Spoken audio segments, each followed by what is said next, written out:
being loyal to the office of the presidency. Sir, could you tell the golf course story? The golf course story. Yeah, when I first got to the White House, 96, I was wide-eyed and bushy-tailed, and one of my first deals with President Clinton was we were going to go to a professional golf tournament in Manassas, Virginia. This is 1996, like July or August 1996. I just started the job. And we went to this professional golf tournament, and no matter where he went, I went. So we're at the golf tournament, and I was also his call screener. So when he was away from the White House, if a phone call came in, whether it be from Hillary or Monica or Jesse Jackson or whomever who would call, they would cut the call through me first. So we're at the golf tournament. It was the U.S. professionals playing against the world. It's the President's Cup. It was the U.S. against the world. So at the same time, ironically, Saddam Hussein is invading Kurdistan and annihilating thousands and thousands of Kurds with gas. He was killing Kurds. The tens of thousands of people were being killed. So the U.S. had launched fighters and bombers. We had pledged our support to Kurdistan and the Kurds, and we had launched fighters and bombers over northern Iraq to repel the Republican Guard and to protect the Kurds. And on this day at the golf tournament, I got a phone call from Sandy Burglar,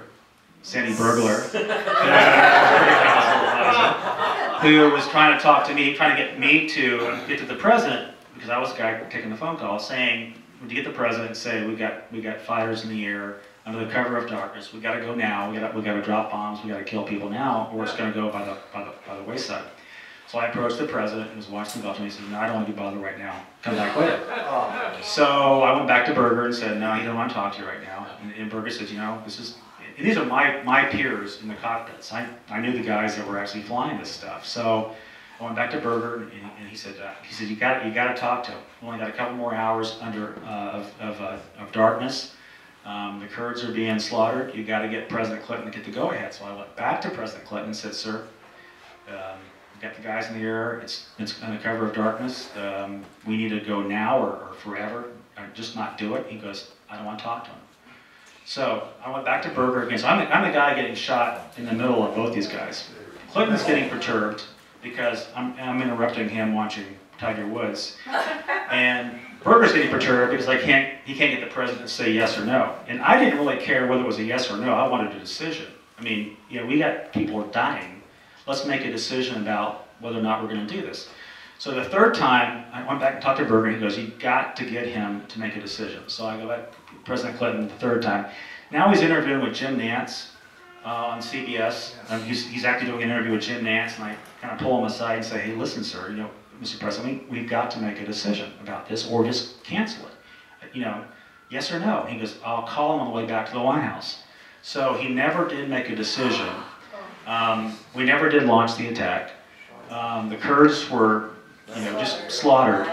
And Clinton wanted to watch the golf tournament, which the gentleman was talking to, and that was my first inclination to the man we had elected and we're getting ready to re-elect as our commander-in-chief, which is why, in my mind, it was dereliction of duty.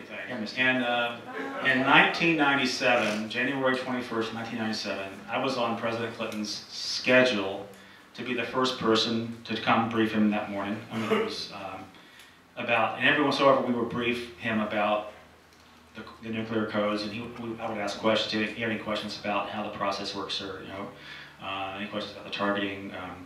Any questions at all about how this thing works?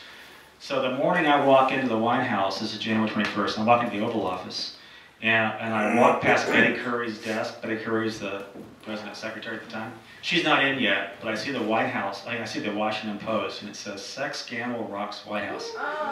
So I know it's not going to be a good day in the White House.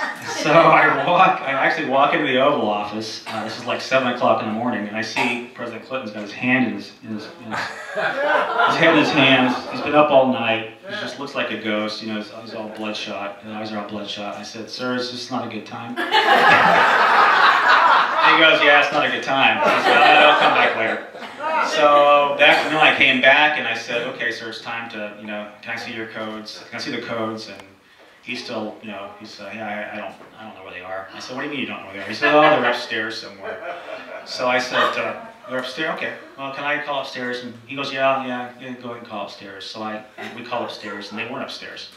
So then I went back to him and said, sir, we can't seem to find him. Do you know, how long has it been since you've seen him? And he couldn't remember. And I said, well, has it been days? And he goes, I don't know. I said, weeks? And he goes, I don't know. I said, you can't remember the last time you saw the nuclear codes, the most important military document in the history of mankind. You have no idea where the nuclear codes are? He goes, yeah, I don't know.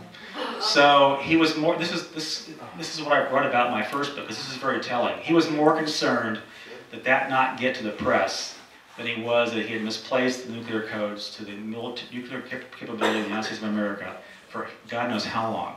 So I had to call the Pentagon and say, we lost them. And there was no process for recreating them. So they had to, scramble, and so we don't know how long it was that he didn't have the means to respond militarily or nuclear-wise with the nuclear codes. Because I had the football, but I didn't have his codes.